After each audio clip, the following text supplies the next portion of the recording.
So I couldn't just make some bullshit video on bullshit banking and ideology and that kind of crap without adding in some fun. Sunday fun. And you can think backwoods for this. The comment about prepping kind of as a hobby. The biggest hobby that I got from prepping, and I believe that it is still a handy thing, is getting into ham radio and terrestrial communication. I'm not leaning towards like the digital guys. I think it's a mistake to spend too awful much time on your radio set to go like, they got these radios like the Blueberry Pi and everything that are actually going through cellular tower and over internet protocols. And I think that's okay, and it's fun while it's working.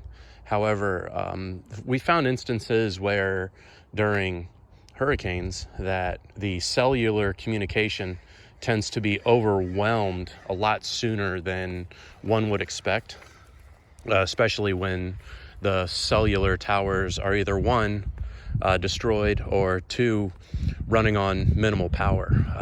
It seems as if once they hit it seemed like an even low percentage of capacity, like about 30%, that they really begin to squeeze the bandwidth. So I think the modern digital ham radio people are in a way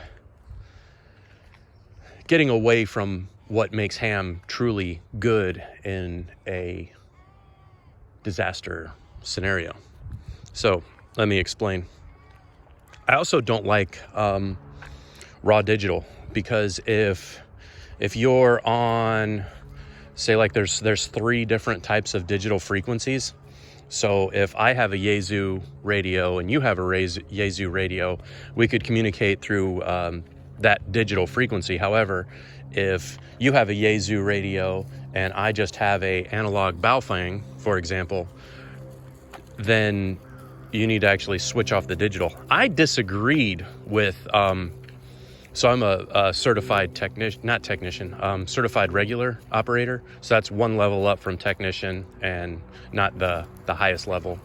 But I disagree with the digital communication, because I feel that it goes against FCC law in a way, and my understanding of it. Because digital communication, in a way, like going back to that Yaesu radio, if I'm transmitting Yaesu digitally over an open frequency, in a way, I am sending encrypted communication. And encrypted communication is a no-no. It's got to be plain language, and the closest that we could go to be encrypted is Morse. And Morse has gotten less and less popular and less required. There was no Morse there's no Morse questions on my regular exam. Just the stuff pertaining to the higher frequency privileges and the lower frequency privileges that you're allowed.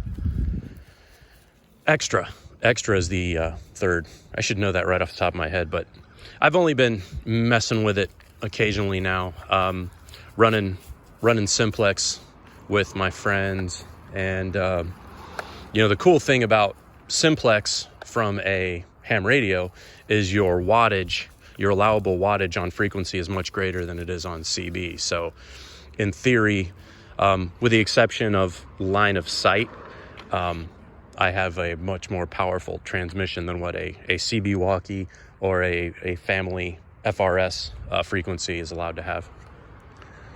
But it's a cool hobby.